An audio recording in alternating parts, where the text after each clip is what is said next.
Hello and welcome to this BBC News special. I'm Rita C in Downing Street, and this is the scene here in Westminster, where all afternoon speculation has been growing that the Prime Minister is about to make some sort of announcement, possibly concerning a general election.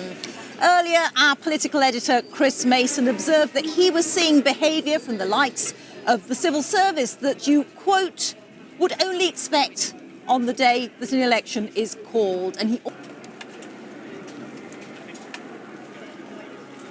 Hello and welcome to this BBC News special. I'm Rita C in Downing Street, and this is the scene here in Westminster, where all afternoon speculation has been growing that the Prime Minister is about to make some sort of announcement, possibly concerning a general election. Earlier, our political editor Chris Mason observed that he was seeing behaviour from the likes of the civil service that you, quote, would only expect on the day that an election is called. And he also reports that Home Office ministers' diaries are being cleared. Well, you won't necessarily be able to see this, but there are about 150 journalists here, all waiting expectantly. I stress we don't yet know whether an announcement will be made, but certainly that speculation has been growing all day and has reached a pitch this afternoon. Relatively soon, and he will tell us that Parliament will be dissolved and that there will be a general election this summer, perhaps at the beginning of July. So we've had a day where, as you were just mentioning, there's been elements of choreography slotting into place where every element could have had a plausible alternative explanation. Cabinet meetings happen every week, usually on a Tuesday rather than a Wednesday, but it was cancelled yesterday because the Prime Minister was abroad. Lots of civil servants saying they were encountering bizarre behaviour from officials in Downing Street, not communicating with them in the way that they would normally expect. Yes, I think that is probably ultimately the human rationale that the Prime Minister is likely to have come to as a conclusion. Why do I say that? For two reasons. One is the unshiftable political truth for the Conservative Party and indeed for the Labour Party and others right now, which is that the Conservatives have been in government for 14 years, and that becomes very difficult political headwinds for any government to walk into. Ask Labour in 2010 when they've been in power for 13 years. Civil service. What would change in a civil servant's behaviour if there's an expectation of a general election?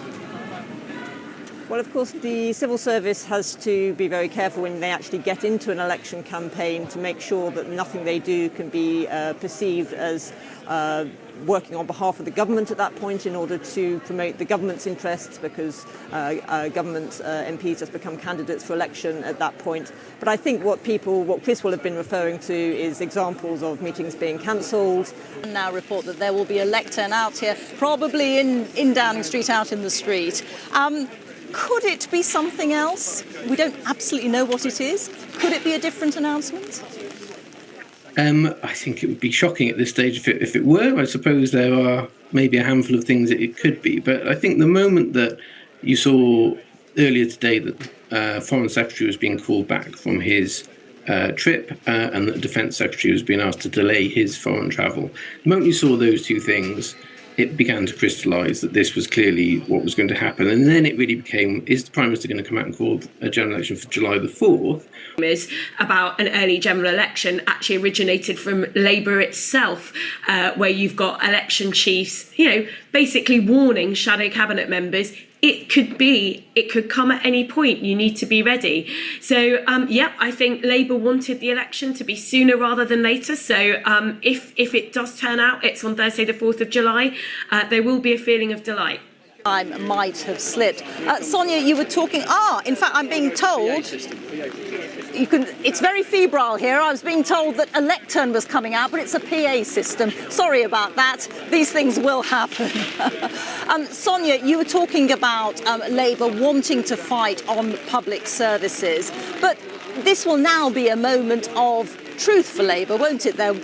very campaign as kind of people start to make their mind up. I think the thing is, when you're 20 points ahead in the polls, obviously your strategists are going to be concerned about that, but that is a very, very healthy lead. I think the hope on the Labour side will be that that's kind of a realistic pitch, and that the country wants change, but they also don't want kind of, politicians, they're not in the mood for politicians to be promising them something that they see as magical thinking that they don't. Minutes ago. Sounds trivial, that, but it'll matter, and it'll matter in there because he wants it to look.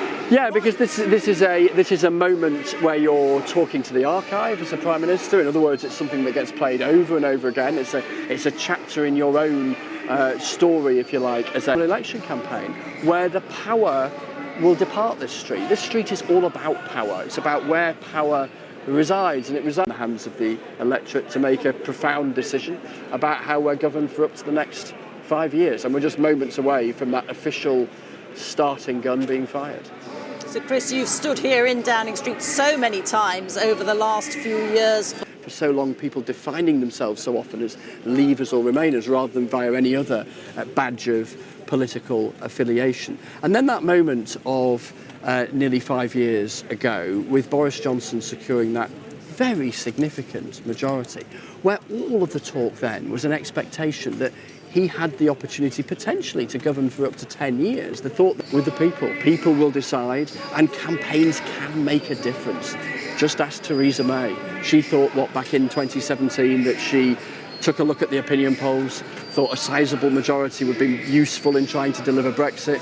Legacy within the Conservative Party, and that's been part of the tussle that's been going on privately amongst those closest to Rishi Sunak about when to go for an election. And as I say, I don't seek to be presumptive, because again, that will be up to the electorate and up to the campaigners to make their arguments in the next 5 or 6 weeks. But that's at the heart of the conversation that's been... Don't go too far away. We'll be back to you very shortly. Chris Mason there, of course, our political editor. I'd like to go back to the newsroom and speak to Hannah White again from the Institute for Government. And Hannah, you've watched these things over many years. Talk to us a little bit about the choreography of calling an election. The choreography. Lecture is very important. No, so what then happens once the decision's been made? The Prime Minister has to ask the King. It's the royal prerogative to actually dissolve Parliament, and having been given that permission by the King, then the election date can be set, published by the parties.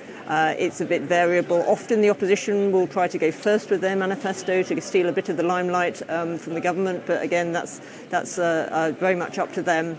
And then we would be going up to the 4th of July. Of course, the other thing that will be going on is in government. Of course, that reckoned without Brexit, reckoned without the Here need. He is, Hannah. Here he is. Is here. In the last 5 years, because I'm guided by doing what is right for our country, not what is easy. And I will prove to you that only a Conservative government led by me will not put our hard-earned economic stability at risk, can restore pride and confidence in our country, and with a clear plan and bold action, will deliver a secure future for you, your family, and our United Kingdom.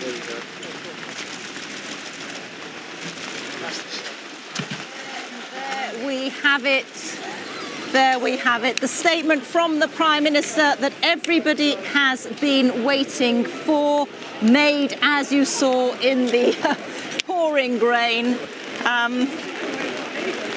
Possibly it became the worst kept secret in Westminster. The Prime Minister there confirming a general election for Thursday, July the 4th. I'm joined by our Deputy Political Editor, Vicki Young, who was listening to everything. So, Vicki, some very clear themes emerging there from what he said. Yeah, and I think security being the really big one there. You might remember...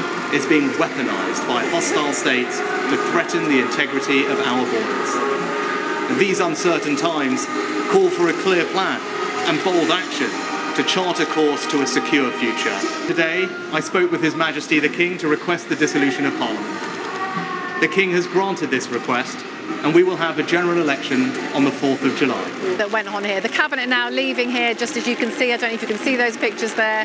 Through the pouring rain, Mel Stride there in the middle, the Work and Pensions Secretary. And worth saying, Rita, that there is shock amongst Tory MPs.